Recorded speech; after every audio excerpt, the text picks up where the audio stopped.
Evening. Welcome to the Deliverance Center, Deliverance Heights. We're happy you're here. YouTubers, we love you. Welcome to HardcoreChristianity.com. Tonight's Bible study, Nadab, one of the dumbest people in the Bible. I thought I'd go the other way tonight.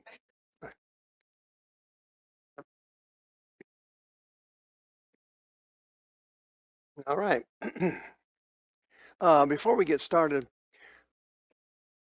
there's a homeless encampment now west of us down on Osborne, or somewhere down there. Anyway, we're starting to get people coming here from there. So last week, some guy showed up, scared his staff. He acted, kind of weird, as you might imagine. And he had a knife in his back pants. He didn't pull it out or anything. He probably just had it there for self-defense. But anyway, everybody got kind of spooked. So we're trying to find somebody to kind of do hall monitoring from 7 to 9 on Thursdays and Fridays. Until we do, what we're going to do is lock the door at 7:30. So there's a doorbell out there. So if you come after 7:30, my wonderful teaching starts at 7. So if you come at 7:30, the door's going to be locked. Just nail the doorbell. It's no big deal. And we will have somebody come with an Uzi and let you in. Oops, that may get me banned on YouTube. I meant a floozy, is what I said. Okay, we have a few of those around here. And so anyway, that's kind of the way things are going in the United States. Things are going to get worse, not better. Homeless problems, national debt, personal debts, crime, all that stuff is inching up all over the country. So we're just going to have to trust the Lord and roll with it, which is what I plan to do. Okay? I'm not trying to scare anybody, but we'll just lock the door at 7:30, and then if we hear you out there, bing bong,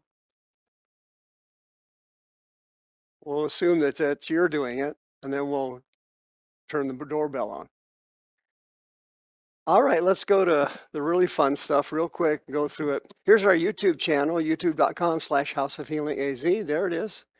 We have all of our teachings on there, including Thursday and Friday nights. If you switch over to Good Search from Google and you put in our charity name, they'll pay us while you surf the web. That's a freebie for us. You can contact me if you want to on Facebook, or by calling me, or by sending me an email. Please get a copy of one of these lists and give them to whoever needs it. They work 100% of the time. Jennifer even teaches on it in her class, which is much better than just getting the list. The class is Tuesday nights, ladies' nights, fantastic. Here's a flash drive in the bookstore. If you ever want to go into the deliverance ministry, I recommend you take these 18 classes. The 7 churches of Revelation are in the bookstore. You can download this app on your phone if you want to donate to us. We had a record year last year of donations. Gracias. And, oops, that is not the right advertisement. Now, those are our donation boxes. They're on the doors. Okay, so there's a doorbell on each door. Okay, so when you donate, somebody push it. Here's a PayPal button. That's on the website. That's where most of our donations come in. Thanks so much. Don't forget about my radio programs. I've been on Silver Anniversary. Starts this month. 25 years ago, I started on the radio, and I'm still on there. Okay. I wrote these books. They're in the bookstore on healing and Satan and curing mental illness. This is our best service of the week, Sundays, worship time, 3 o'clock. I hope you'll come. This is our Zoom Bible study with the Carters every week, Tuesday nights, 5 o'clock. Here's all our Zoom schedules, Wednesday, Saturday, and Sunday nights. Send me an email and I'll send you the codes and the passwords. Here is our Tuesday night ladies' night. Fantastic. The miracle list, Jennifer. We have 2 Glossa services every week. One was tonight at 6, and Saturday, that thing is booming at 4:30. Fantastic. What a great surprise that was. Okay, that's my Sunday morning podcast, 9 o'clock. And here's our new Zoom service for families, the first Saturday of every month at 10 o'clock on Zoom, Family Foundations. Hope you'll join us. And Mondays at 5:30 is our Finish Your Deliverance class. This thing is also booming. Couldn't be happier. 5:30. Nabal the Nitwit tonight. We're going to take a look at Nabal, and I want to introduce him to you. And he'll sound very familiar to you. And many people at your church just like him. Let's take a quick look at him. 1 Samuel chapter 25. Now remember, King David is being hunted at this time. Saul wants to murder him. He's been chasing him all over heaven and hell, and he's still on the run. He had several chances to kill King Saul because he had already been anointed to be king of Israel, but God was testing him to see if he had any integrity or if he had any character. And those two things are very difficult to develop. You're not born with it. You have to develop it. And most Christians don't have those two things, integrity and character. And God was testing King David to see if he would kill Saul, and he did, kept letting him live. And he turned it over to the Lord and told the Lord, hey, when you're ready, you do it. I'm not going to do it. Right? And Nabal was a multimillionaire. He lived in Maon, and near Carmel, and he had all kinds of livestock. He was rich, excellent businessman, brilliant businessman, made lots of money. And it was over here where Carmel was. Here's the wilderness of Paran, where he had his farming and ranching. And the name of the man was Nabal, and his wife was Abigail. She was a woman of good understanding and beauty. Translation, she was hot and smart. Okay? Yeah, I know what you're thinking. That's an oxymoron. No, it is not. Sometimes that occasionally does happen, and it happened here. Oh, just got banned from YouTube on that one, but here we go. This baby is hot and she's smart, and she has not just intelligence, but something else that many intelligent people do not have, and that is what? Common sense. Common sense. People who are intelligent do not necessarily have common sense. Okay?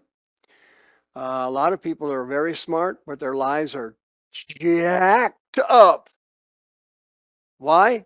They don't have any common sense. Speaking of that, Nabal. He has no common sense. Nabal was an interesting person. He was raised by two or one critical parent, and either both parents or one of them always saw the glass half empty instead of half full. And if Nabal would do 10 things and forget to do the 11th thing, the first thing they focused on, like many parents with critical spirits, was the 11th thing they didn't do. If you do 10 things right, they notice the one you didn't do. And that's what happened to Nabal. And he grew up in that environment. And so he then adopted the critical spirits of his parents. Okay? And that's exactly what children do. They're walking sponges, and whatever environment they're in, they just absorb everything in the environment. If your dad's a horse's ass, that melts into the child. Okay? If you parents have a critical spirit, or they're naggers, or they've got chronic negativity, it just sucks into the child. Okay? And Nabal was raised by two sick parents, and he grew up sick in the head. High IQ, had a natural flair for business. Nope. But had no common sense, no people skills. Didn't have any people skills. Many people are extremely intelligent and have no people skills.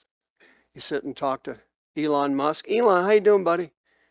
And the guy's socially retarded. Huge IQ, massive intelligence, but this, he doesn't have it. His dad didn't have it, he doesn't have it. You with me? I'm talking about Nabal. And he was he was evil. His conscience was seared. He was stubborn. He acted like an idiot. Have you ever seen an intelligent person act like an idiot? Happens all the time. Most common thing in the world. And he was a descendant of the great man of God, Caleb.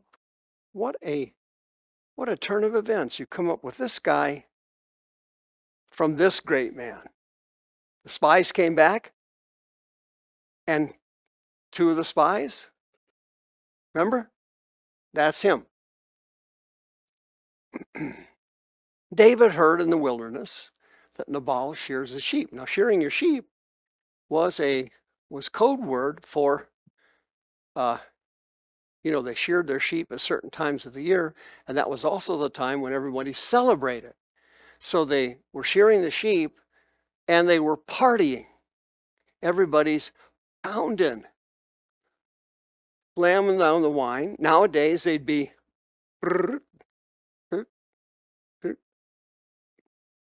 don't raise your hand if you knew what I was doing there. We're on video.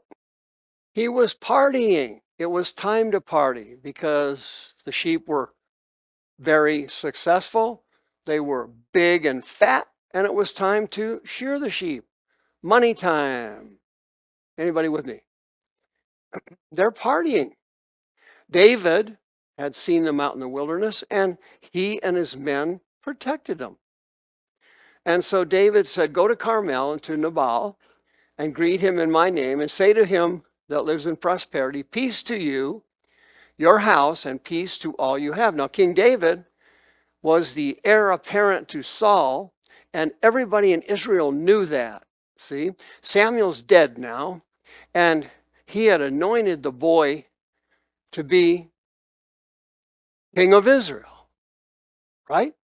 When he was before he faced Goliath. He was a kid back then. Everybody knew that. All the news traveled all over. And Nabal knew who he was. Everybody knew who he was.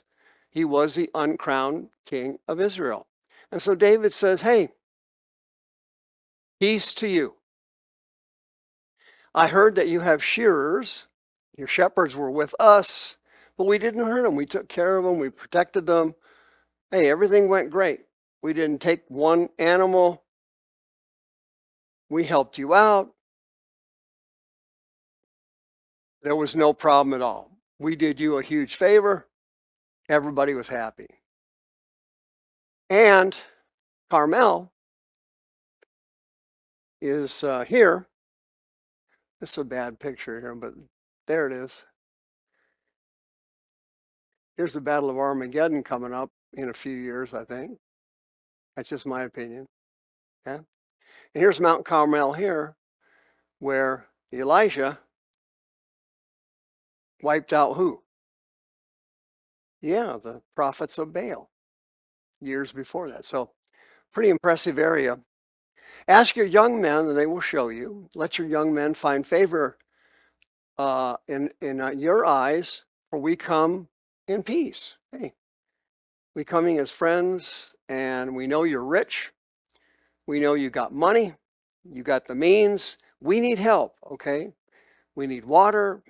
We need food. We've been running from Saul forever, and you could help us out. We did you a favor. I'm sure you'll do us one, okay? You know who I am? The future king. We're all good. Give, I pray, whatever you decide to give us to your servants and to your son David. So King David then is taking the humble route. He could have gone in there and slaughtered everybody and just taken what he wanted, but that's not the kind of person he was. And he says, hey, let's be friends. Let's do it right. No problem. So David sends an entourage in, and they came and spoke to Baal, and they told him everything that King David said. Baal answered David's servant, says, who is David? Who is the son of Jesse? Who you? Who dat?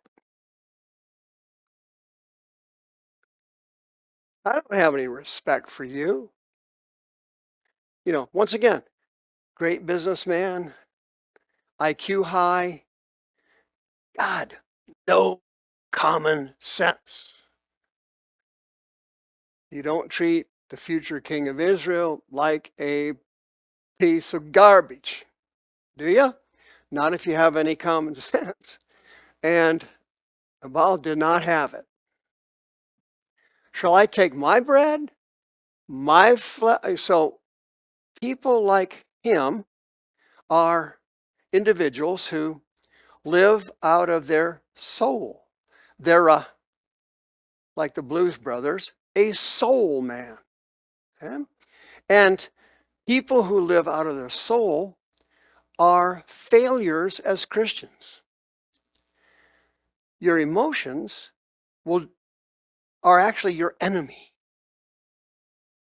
And Nabal could not control his emotions, and he didn't have to because he was wealthy and he was the boss. Okay? Whatever he told anybody to do, if he wanted to abuse you, call you every name in the book, ream you out, nobody did anything about it. He had no common sense. He lived out of his emotions. His mom was like that. Dad was like that. Everybody in that house yelling, everybody getting jacked up over something. And Nabal's like that too. He's an emotional man, a soul man. Okay? Your soul will destroy you as a born again Christian if you don't have it under control. My sister lives back in Kansas, and she's loves animals. And she grew up with low self-esteem, and she got terrible rejection demons, and animals gave her unconditional love. And so she spent her entire life, you know, she's not as old as me now, but she's in her late 60s, but she's got animals all over the house. You know, animals everywhere. Yeah. God, 4 cats in the living room. Believe that. 4 cats. Who has a cat? You can't even pet a cat. They just look at you. And the way they look at you, you know, they're kind of examining you. Like, Who do you think you are? And where's my food? You Yahoo.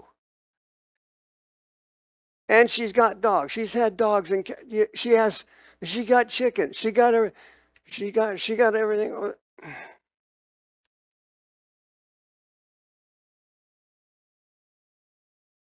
Sister is a soul person.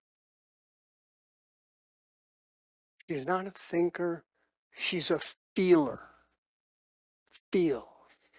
Okay? And Christians who have too much thinking, who don't have enough self-control over their soul, always end up miserable human beings. I'm dead serious. I'm not making any of this up. Been counseling people for over 40 years now. People who live out of their soul live painful lives, and they usually end up failures. Usually, not all, usually. Emotional people who cannot control their emotions usually end up living miserable, sick, sad lives.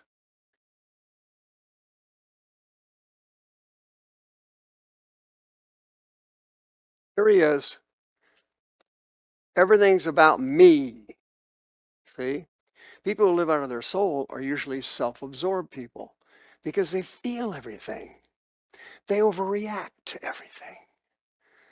Where'd you get that cap? Oh, he doesn't like my cap. No, you didn't need to take offense over the cap. I was wondering where you got it. See, if you say something to them, they instantly get defensive and sense that you're being critical or saying something negative about them. Or you feel they should be doing something they're not, or they shouldn't be doing something they are. They take offenses very quickly because they don't live thinking, they live life feeling. They feel everything. Does this make any sense? Nabal was like that. He feels everything. He's self-absorbed. What? You came here you want my stuff and my food and me, me, me, me? Screw you, you, is what he told King David.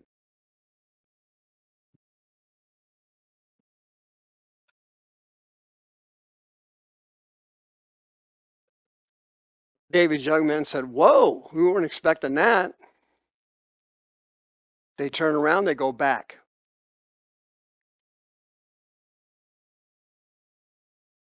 David heard about it.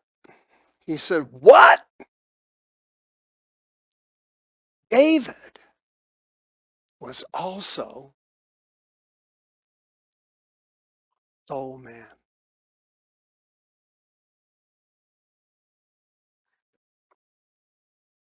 Have you ever seen two people that live out of their emotions have a dispute?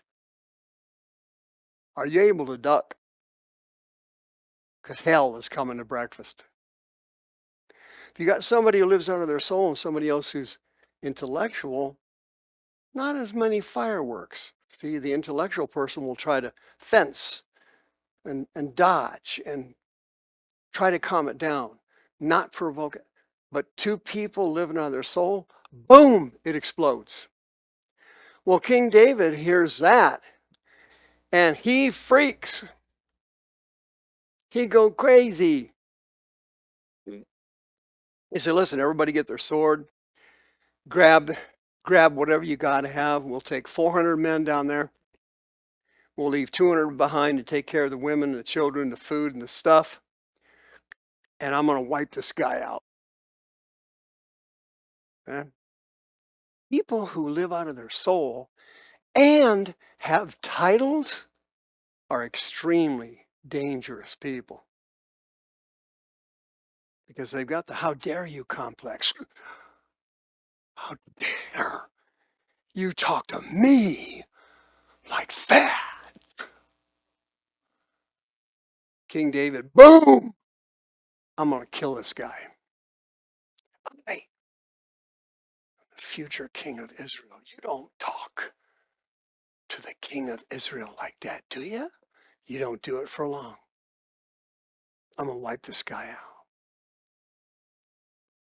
I'll wipe him out. He leaves 200 behind. 400, can you imagine that? That's a frightening sight, seeing 400 of David's warriors coming over the hill at you. That'd put the fear of God in you. But one of the young men back at Carmel, they go, he runs over to Abigail. Why? Abigail does not live out of her soul. She is a woman of intelligence. She is gorgeous. She's rational. She has common sense. She has all the things her husband doesn't have. He gets a word from one of these servants, say, hey, here's what happened. King David came up here asking for help, and your husband, who's a certified psycho, told him to go to hell in a handbasket. Abigail knows who King David is. She not only has intelligence, she has common sense. That's a rare quality in Christians. Have you noticed that? Don't raise your hands and don't point at anybody. That's a rare quality in Christians who are all intelligent and have common sense. That's very rare. Very rare. And she goes, you gots to be kidding. We're going to get slaughtered. She knows what's going to happen. You don't talk to the king of Israel like that. He railed on them. They were good to us. Hey, when we were out in the desert of Haran, they watched over our sheep. They took care of us. King David helped us. He's a good man. Everything went great because of him. They watched us all night long. Day and night, they put people out there to take care of your property, your money, your sheep. This is your wealth. They took care of and never got paid, never asked for anything. He's sitting there going, oh my God, we're in deep trouble. Now, listen up, she says. Evil is coming over the hillside. Your husband is a son of Belial. When somebody said you're a son of Belial, the Hebrew words means that you're just worthless trash. But Belial was a term that was given to Satan. See? So this servant said that his master, Baal, was actually a son of Satan. And he said it to the wife. Okay? So he had to have been pretty bad to get away with saying that to his wife. Or she knew all about it and understood. Well, she panics, see? She's got half a brain. She doesn't live out of her soul. She understands real danger. So she prepares a massive buffet, loads up the donkeys, and dashes off the property like Usain Bolt.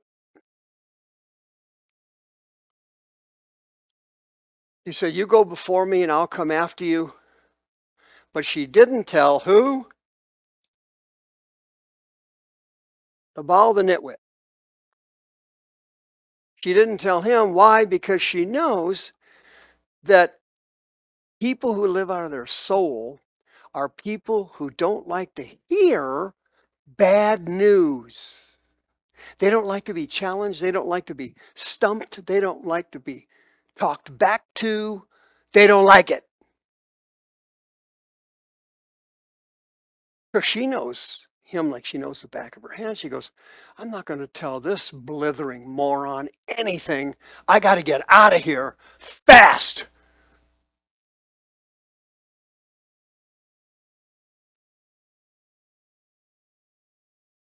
As she rode on the ass, that's a donkey, not Nabal, that came down by the hill, she meets David coming down the hill. Holy criminy.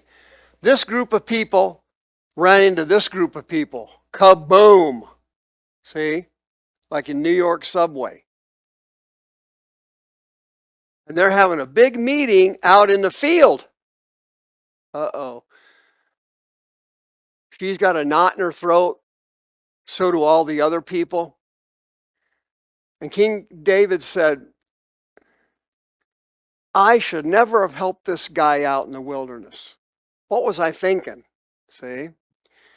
And King David should have said what my granddad used to say, no good deed ever goes unpunished. And David goes, I shouldn't even have helped this guy. He has no sense of gratefulness. He doesn't know who I am. I'm a big shot. This guy doesn't get it. Should have never helped him anyway. Didn't do me any good. He gave me bad when I gave him good. Okay? And that's what soul people do. People who live out of their emotions, they'll hurt you and won't even know they're doing it. They don't even know they're hurting you. They'll talk to you a certain way. It's offensive. They don't pick up on it. They don't catch it. What are you doing? Why are you yelling? I'm not yelling. That's how soul people are. See? They live out of their emotions. They feel everything. See? That's why they end up losers. You can't go through life feeling everything.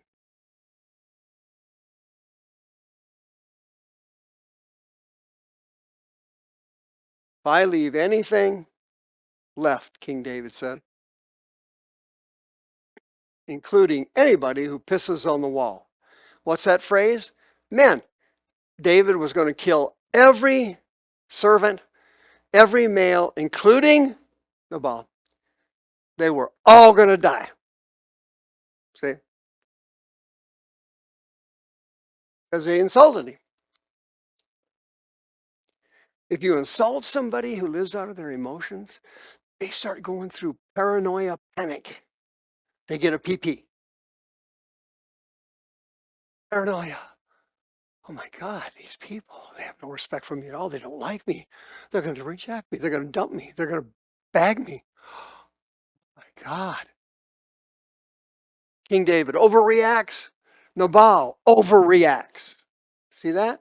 Soul tie. Soul tie. Oh God. Horrible.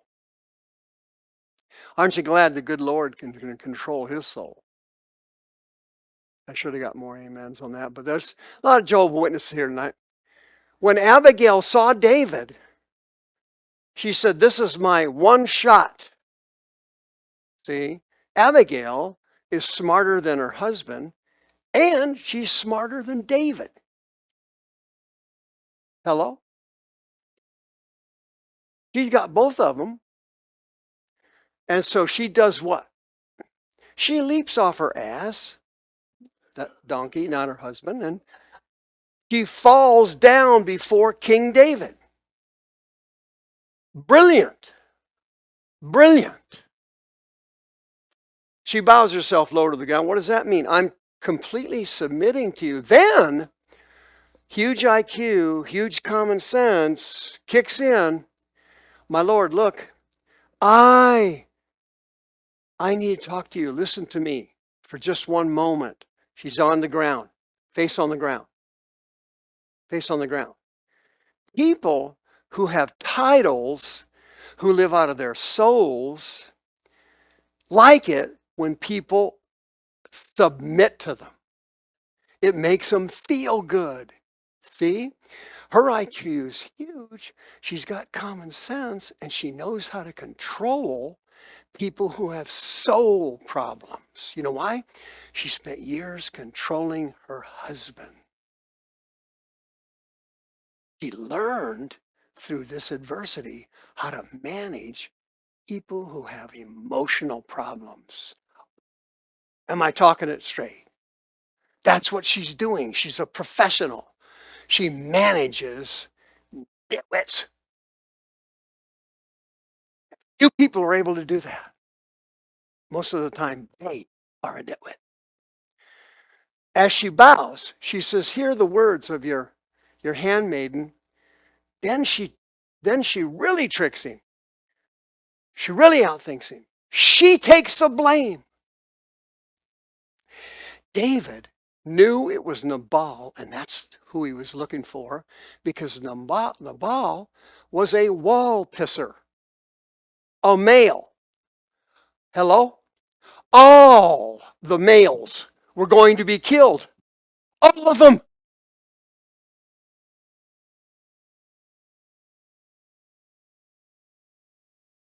He knew it was Nabal that did it.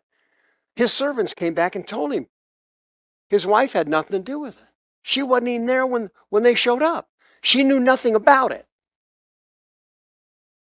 But she knows how to manage sick people with soul problems. Christians that have soul problems usually amount to nothing spiritually. Nothing. You know why? Because the devil knows they have soul problems. You know what he does? He brings nothing but adversity in. He brings imbecilic family members, idiots at work, morons at the ministry, and they come right up on you. Hi! Because they know you're going to feel them. They know you feel things. So the devil's easily manipulating you like puppets, and he beats you left and right, up and down all the time because he knows you're going to feel it. That's how he works. Why? He's genius. Abigail knows what to do. She knows exactly what to do. She takes the blame. The iniquity of your handmaid. I pray, Lord, don't pay any attention to my husband. He's a textbook loser.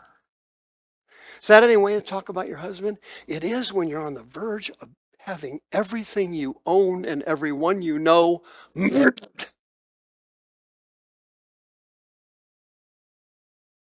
She was simply telling the truth. Okay? People who have common sense and who have IIQs understand soul people, and they know why they act a fool. See that? She knows exactly what's going on here. She knows King David's similar to Nabal. And she said, hey, delete this guy. Delete him. He's not here. I'm here. Look, I'm down here. I brought all this food for your men. We don't need him.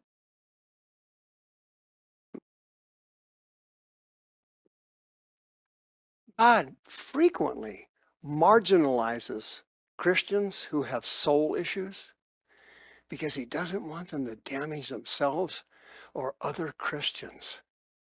So he keeps them over here off the ministry trail.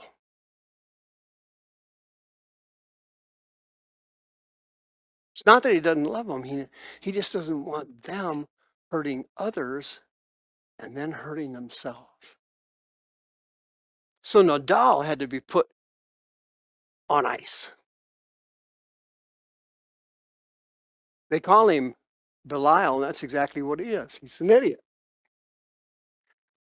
About an idiot. I was not there when your men came there. She says, hey, had I been there, we would have given you anything you needed. Had I been around? But they came to my husband thinking, hey, the husband's the head of the family. He's going to be the guy. We saved his sheep. We gave him benefits. We took care of him. We made him money.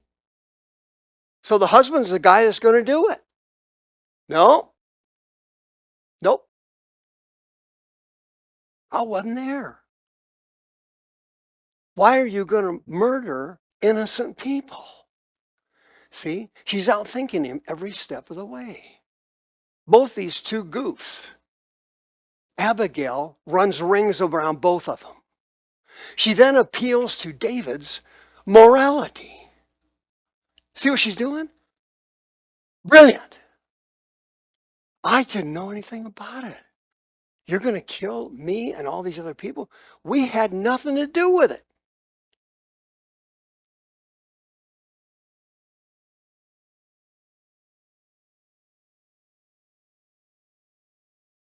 Therefore, my Lord,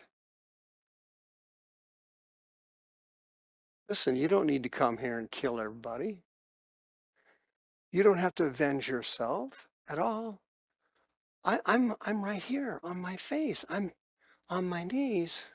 I brought all this food for you. We've got rid of my husband. He's an idiot. Bag that dude. See, I'm here now. See her? She outsmarts both of them every step of the way. Why? She doesn't live out of her soul, and she has common sense. Oh, what a rare quality that is in a Christian. Can you imagine seeing a Christian with common sense? My gosh, how does that work? And then she mops King David up again. She then appeals to his royalty. And God, here she goes. The good Lord, Jehovah, is with you, and he's going to make your enemies, he's going to turn them into nothing. Now, this blessing your handmaid has brought, let it be given to the young men who follow you.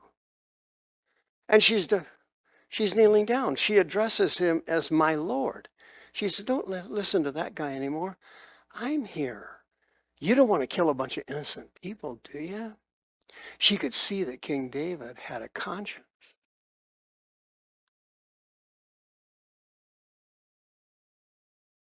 Yeah. So she moves in on him. Forgive the trespass of your handmaid. She didn't do one thing wrong, but she took the blame to save their family and the ranch and their money and her idiotic husband. He doesn't know she saved his life.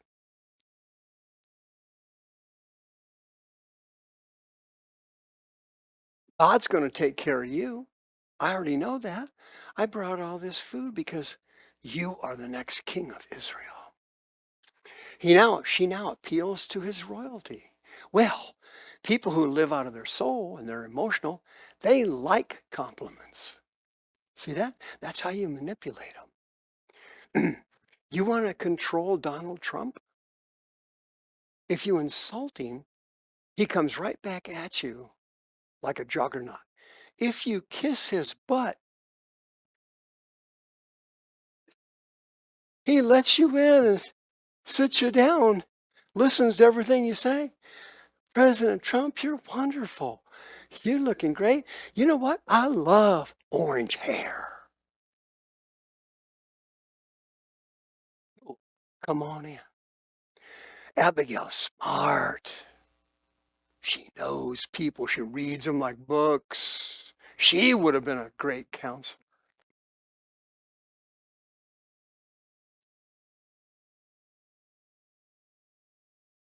Why is God going to help you? Because you fight his battles. Whoa, now she's pouring it on. I'm telling you, the whole bottle of syrup. Not the anointing oil Samuel used. No, this is a whole bottle of pancake syrup. All over King David. And he's sucking it up. Why? When you live out of your soul, you end up a fool, but you can be controlled by people who have half a brain and have common sense. Keep pouring it on him now. You fight the Lord's battles. King Saul's chasing you all over hell and gone. But you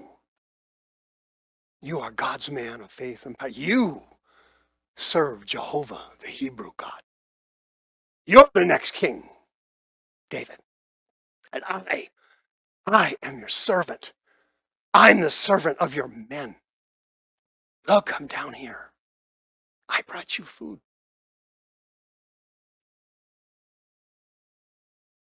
This is how you handle people that have emotional illnesses.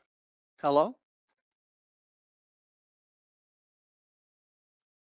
Evil has not been found in you. And all your, well, this was before Bathsheba.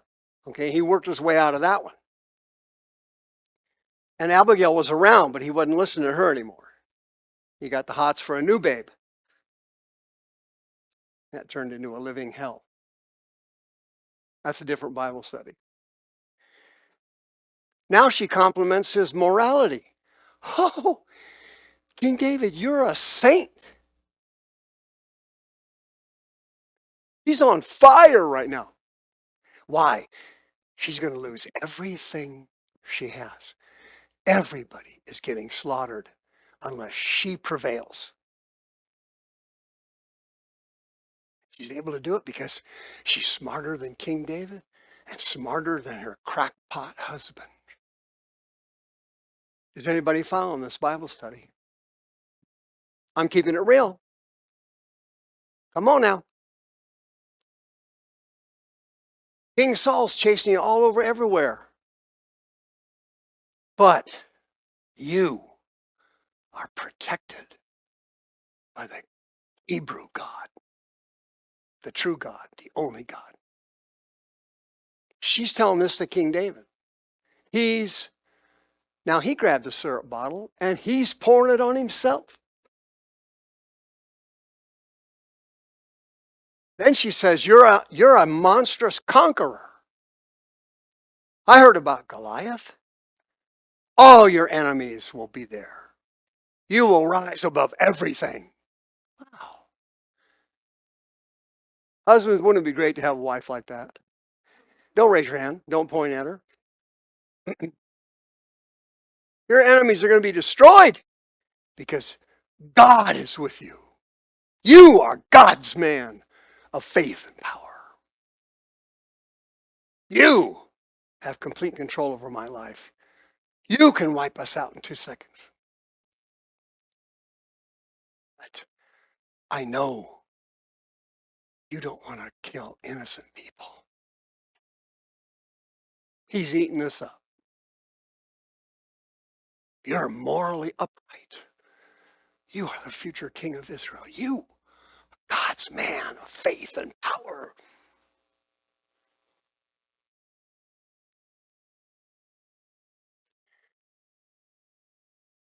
And it will come to pass when Jehovah has fulfilled his word and all your blessings, you will be ruler of Israel.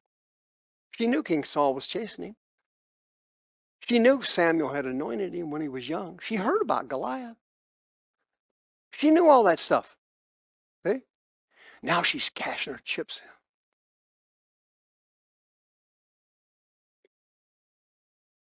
There'll be no problem whatsoever. My Lord, you won't have any problem from us at all. And there's no reason for you to shed blood and murder these people. There's no reason to do that. That's an emotional reaction. Hello? People who have soul problems always have emotional reactions. You notice that? See, and people with common sense and intelligence, those people drive them crazy.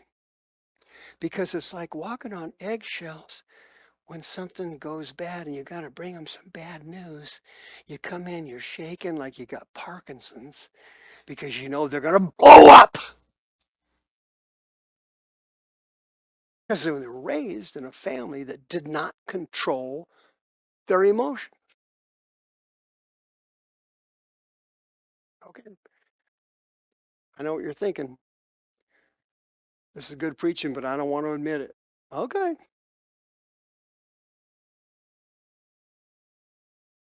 You don't need to avenge yourself. I'm kneeling here. There's no reason for you to kill all these people. Come on. You know, as Joe Biden would say, come on, man.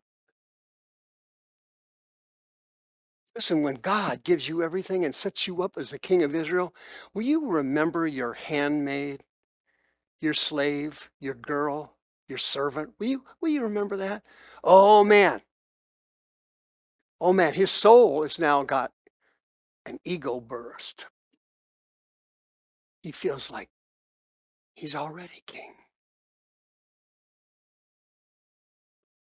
But he doesn't know that she's outsmarting him and everybody else. She's got him on the run right now. He fell into her desperate trap of saving her family. Why? Her husband, year after year after year, managing somebody who lives out of their soul. You learn what you can say, what you can't say, what you can do, when you can do it, when you should tell them something, and when you should keep it. Am I telling you the truth? I think I am. If I'm not and I'm lying, I'm not going to apologize. But listen to this. She says, Lord, remember me when you become the king of Israel. Remember that me, I'm a pauper. I'm down here. I'm your servant. David, thank God. Click, snaps out of it. Okay?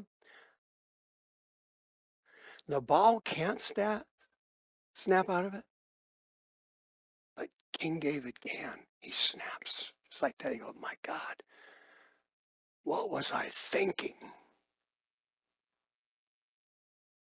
What happened to me?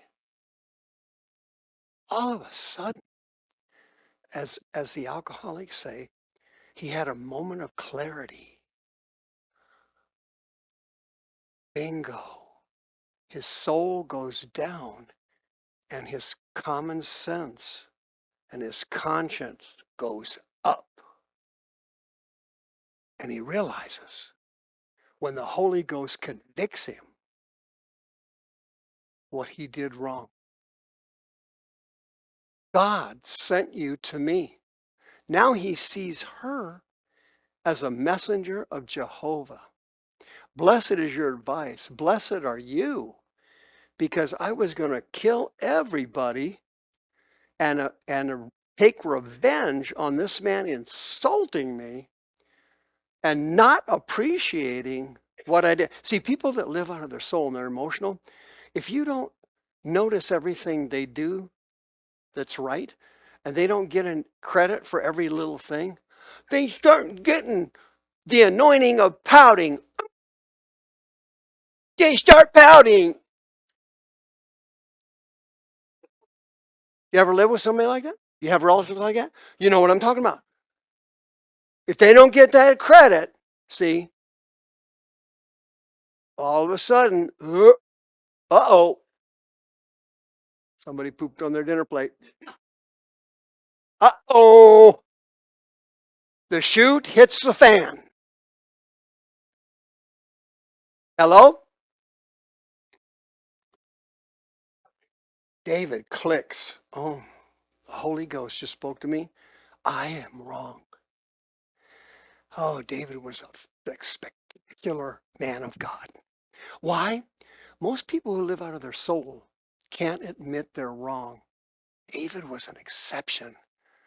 He was a man after God's own heart. Why? Acting like that? No, David was a repenter. As soon as he saw he screwed up in life, he would repent. It's what God loves in a born again Christian. Not somebody who lives a perfect life, but somebody who repents when they know they're wrong. People who live out of their soul, they can't do it. It hurts too bad. Oh my God, I can't say I'm sorry. It's- That's like you're pulling their throat out. They can't do it. King David was not like that. He would repent. Naaman came to him and pointed his finger at him. You are the man. He sunk. King Saul? No. He get worse.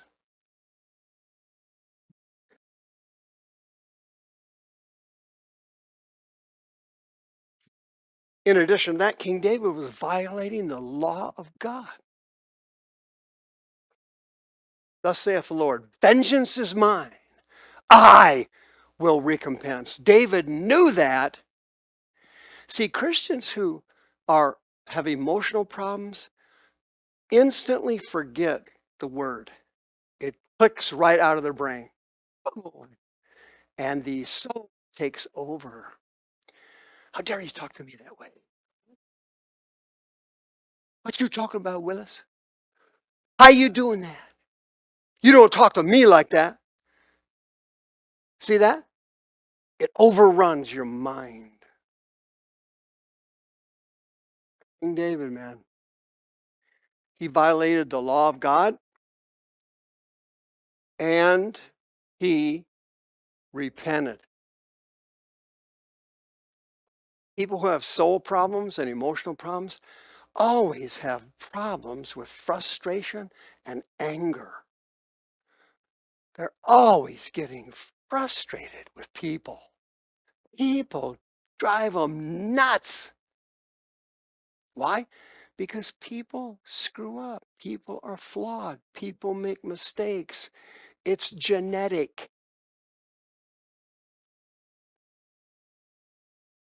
Anybody here not make any mistakes? Because we want to have you come up here so we make fun of you. Anybody at all? Anybody?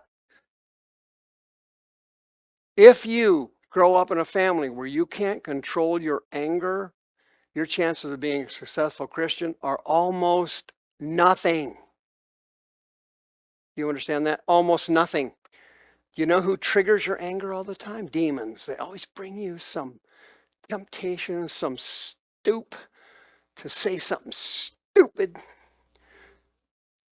In the counseling business, we call it what? Triggers. The demons are always triggering you.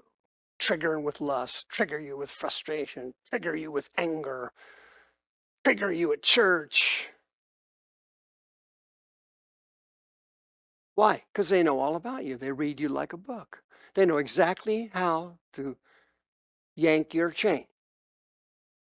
Yeah, that's Latin. 1 Samuel 25. Indeed, as the Lord lives, the God of Israel lives, he kept me back. Look, he kept me back from hurting you because you ran out here. He's complimenting her. That's his way of complimenting her. He's starting to have a moment of clarity. He's realizing, hey, I acted like a complete idiot. Soul people can't do that. Very rarely do people who live out of their soul see their own self objectively. They can't do it. Hurts too much.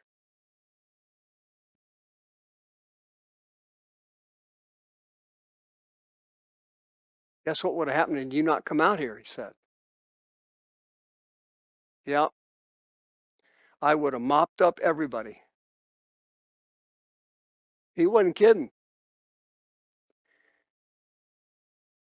David received the stuff she brought, and he says to her, now go in peace. I heard what you said. Get up. Thank you for saving me. See, on those rare occasions when you get through to a Christian with a sensitive soul, somebody who's emotional, on those rare occasions you can get past all that crap, they'll appreciate it. It doesn't look like it. It's hard to do, you know. She went through an unbelievable scenario to fix this thing. She saved everybody.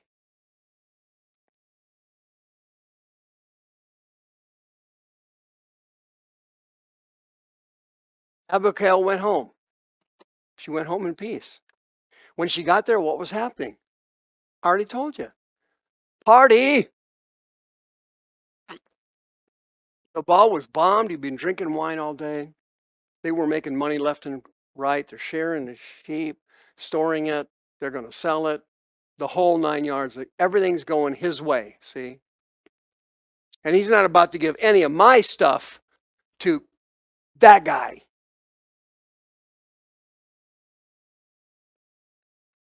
What does she do? Well, once again, this is intelligent. This is common sense.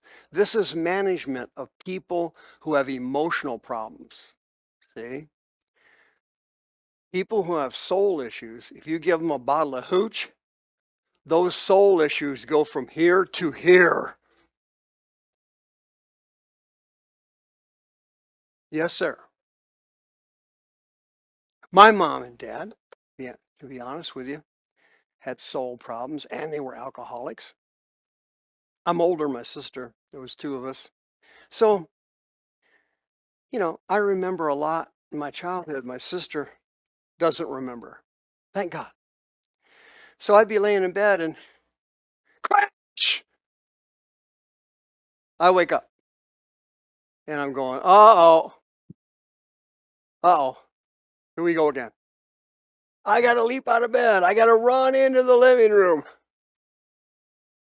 I got to jump on my dad. He slapped my mother around. They're both bombed. Why? If you add alcohol or drugs to somebody with a soul problem or an addict, do you know what their next step in life is? They call it relapsing. Why? They never gain control of their soul.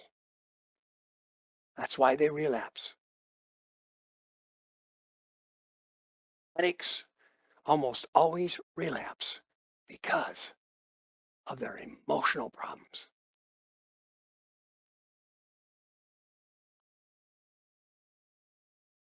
He's drunk and she says nothing to him because she's too smart to say something to him.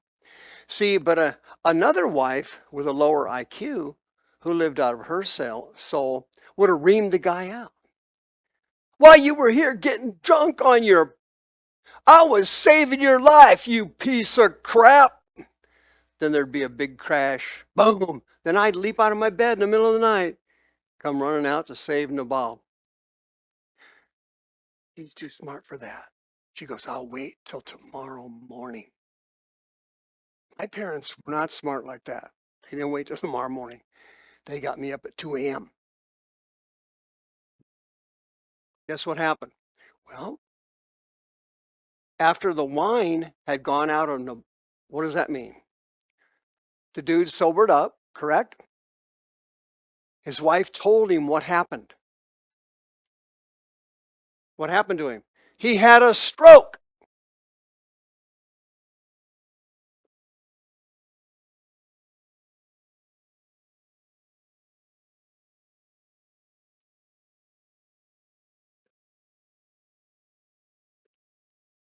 Have you ever seen people who've been in a road rage incident and end up getting really hurt?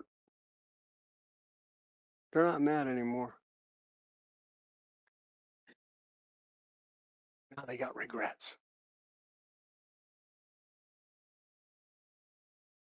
This guy had such a shock. He had a stroke and drops over like a stone. 10 days of that. Stuck in bed with a stroke. God has mercy on that guy and does what? Euthanizes him.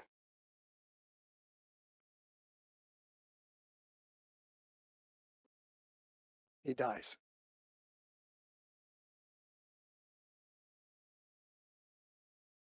Was Abigail crying? No. She knew what was coming. She's smart. Well, the word finally got back to King David. He heard that Abby had a stroke. And King David then blesses God, you know. People with active souls and they got emotional problems, when things go their way, they're very apt to praise the Lord. But while everything sucks, they're down in the dumps. Am I talking to anybody? Hallelujah. Oh, things must be going good for you. See that? People who live out of their spirit, man, learn to praise God whether it's bad or good. See? They're level worshipers. Soul people are worshipers when everything's going my way.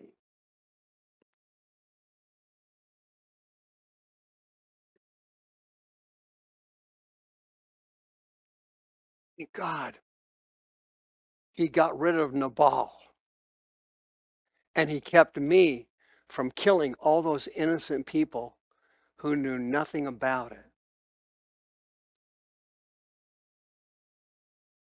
The Lord returned the wickedness of Nabal upon his own head. And then David said, hey, since he's gone, there's no reason I can't grab me a hot babe. Have you seen that happen later? He did the same thing. He was a babe snatcher. King David had this tremendous, but tremendous skill of grabbing hot women. I don't know how he did it. Every man envied him to the nth of the earth. How does he do it? He snatches these hot babes because he lives out of his soul. Guess what happens? Later on, he gets tired of them. Uh-oh. Now I'm stepping on toes you can't even believe. Yep, I'm getting thrown off YouTube. That's what men do. If you play hard to get, a man has this tremendous urge to have this woman. Their parents talk to him about it and they say, hey, these are the reasons you shouldn't be hanging around that woman. This is all bad. If you marry this person, you're going to get this, that, and this, and we're all going to get it. Oh, they're not listening because people who are emotional don't listen to people who try to rationally reason with them. They're feelers.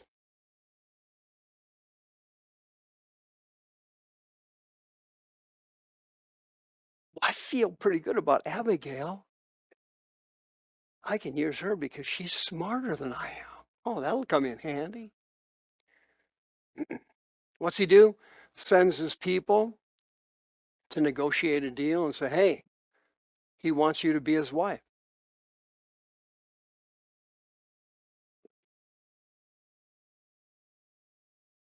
He goes, really? Let me think about that for a minute. And a minute turned into about 2 seconds. Okay.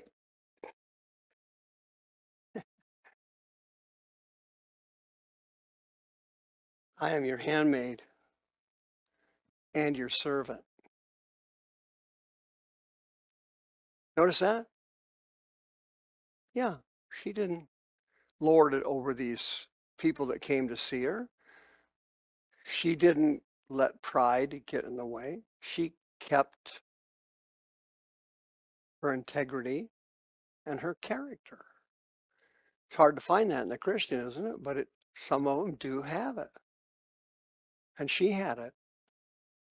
So she hurries. You know, one thing about Abigail that was really great about her, when she was under a lot of pressure, she would hurry. Yeah. She would speed up. Yeah. She wasn't a Harley. She was a speed bike. She'd go, whoa, I better jump on this royal stuff before he changes his mind. And she thought to herself, which I should have done when I married Goofy.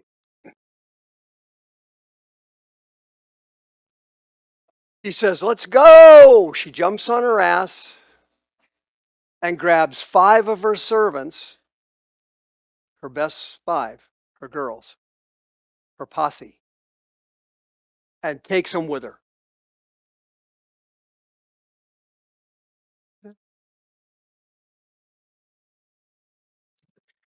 Nadal would have said, my, me, me. She shares with others. See that?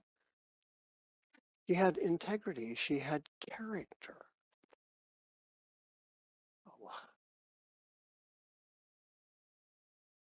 Went to see him and became his what? His wife. Yeah. Proverbs 16, he that is slow to anger is better than mighty men and women. If you can rule your spirit, you're better than somebody that overruns and takes a city. Proverbs 25, he that has no rule over his own spirit is like a busted down city that has no walls. Proverbs 21, a fool utters everything in his mind. You ever talk to people that got emotional problems? You can't get a word in edgewise. They talk like magpies. And most of the conversation is valueless. It's not helping. It's adding to the confusion because they're emotionally talking. He didn't do it. He did it. When we did it, how did he do it?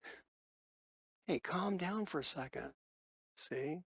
Somebody telling them to calm down is somebody who doesn't live out of their soul and they're using their intellectual common sense.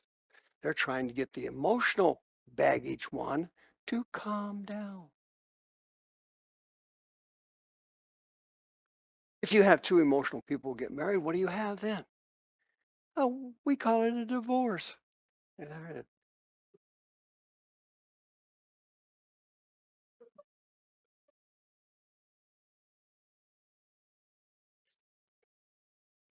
Paul told Timothy about it. God did not give us a spirit of Delia, cowardice, but he gave us dunamis, supernatural power.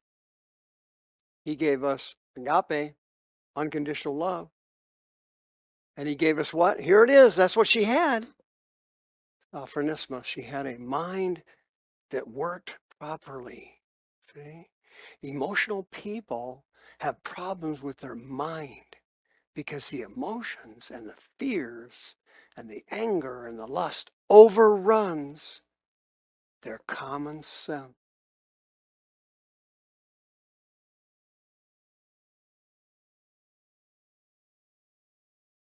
Did you put somebody who's emotional in the ministry? No, unless they have learned to control their soul.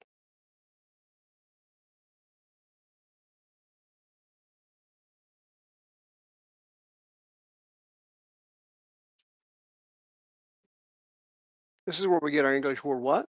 Symphony. Yeah. The symphony they all play together and the conductor goes through it and everybody hits their mark and everything runs smooth. That's what that word means. A symphony of the mind. Yes, sir. Ephesians 4. You can be angry at something, or gizo. You can become enraged at something, but God says, don't start sinning. See, when my parents started arguing in the middle of the night, they were doing the opposite of that. They were getting angry. My mother used to provoke my dad verbally, you know. She couldn't physically do anything, but she would just constantly criticize him. And pretty soon, by 2 in the morning, 2:30, he'd had enough and crash, he'd blow up. My sister's sleep flew up, but I leaped out of bed. Time to go to work. You know, I'm in 6th grade, you know, trying to break up fight. Why? Emotional people are a problem. Emotional people run to crutches instantly. Drugs, alcohol, sex, food.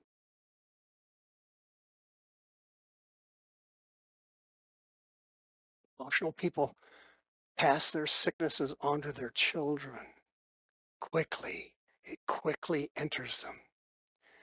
My dad was angry and yelled and beat me half to death. Well, by the time that kid becomes an adult, guess what's going to happen?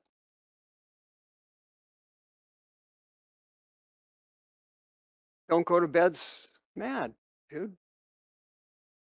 Common sense stuff, but believe it or not, this is a real challenge for most Christians. James 1, brethren, let every man be swift to hear, slow to speak. See that? Emotional people can't do that. Nadal just started running his mouth. He didn't stop to think, wait a minute, the future king of Israel is asking me for help. Is that the kind of person I need to insult? Couldn't do it. He wants my stuff. Why should I give my stuff and my things to him? What was he doing? Thinking? No, he was feeling. When you're a feeler, you end up a loser.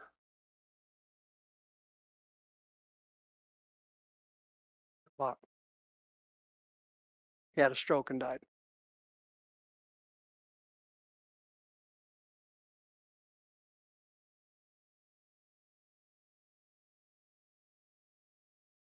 Let's close with this and check this out. All these people had enormous problems with their lives. Did they not? Yeah, Cain, his soul was consumed by jealousy of his brother, right? He murdered him. Was that an intellectual murder? No, it was an emotional one. They're out in the field. He picks up a shovel and whacks the guy over the head. Why? He was still feeling his offering being rejected and his brother being accepted. Moses, oh my goodness. You've been frustrated with friends, family members, coworkers, people at church, are you? If you are, you're just like the great man of God, Moses. He freaked. He had it up to here. Moses was an intellectual thinker. He did not normally live out of his soul. But trust me on this one, every single human being alive today has a breaking point. Not one human being is exempt. Every human being pushed so far, will snap.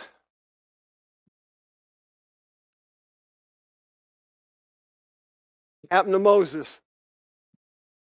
He had it up to here with these crazy Jews. Up to here.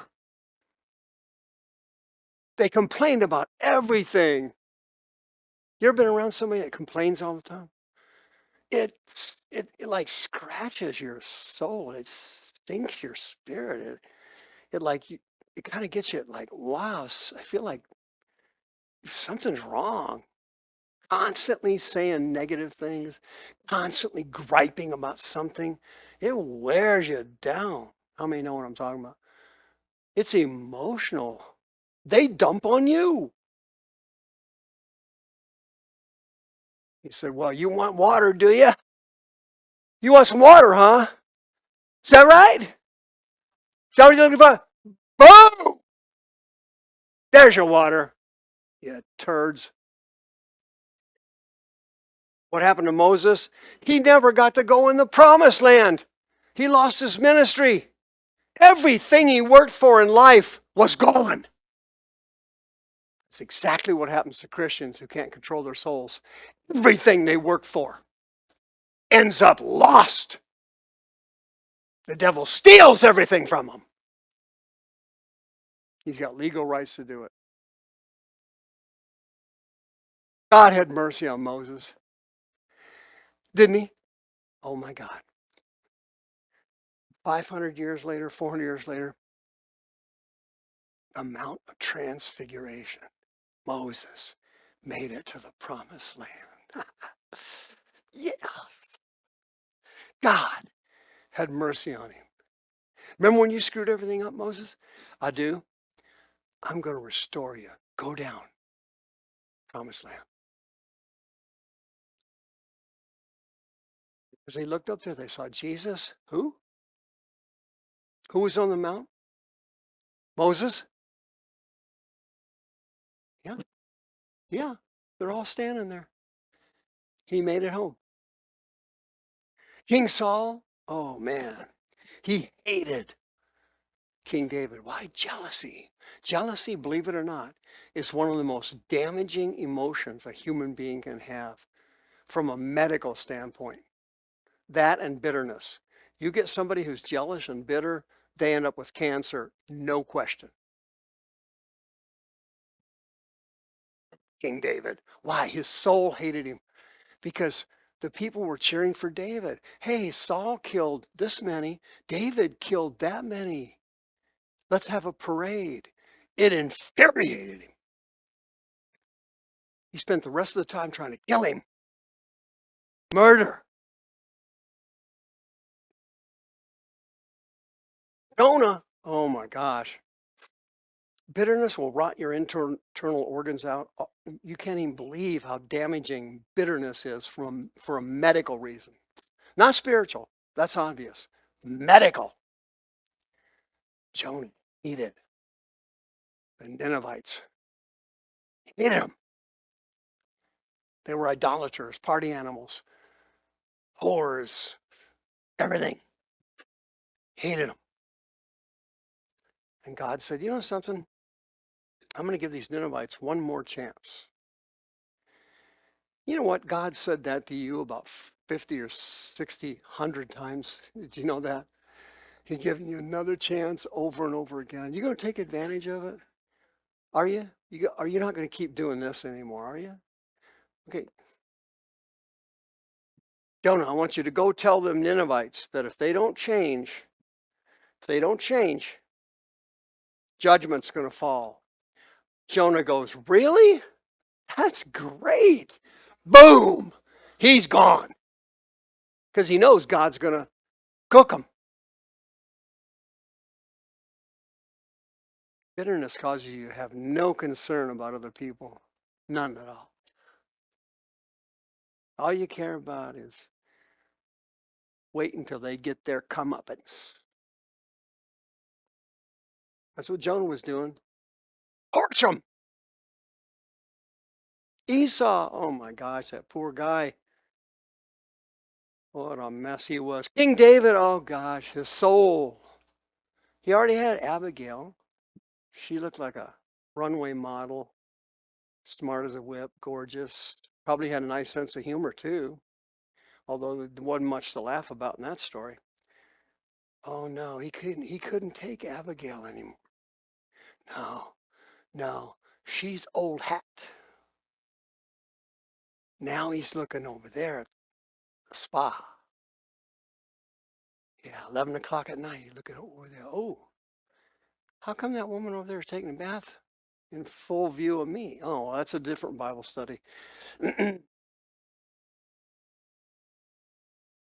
understand what I'm saying, folks? Your soul is your enemy in life. If you learn to control it, it is an asset. An asset. If you learn to control it. A person with a soul under control has godly compassion for others. They don't take offenses. They don't gripe and complain about everything. They learn.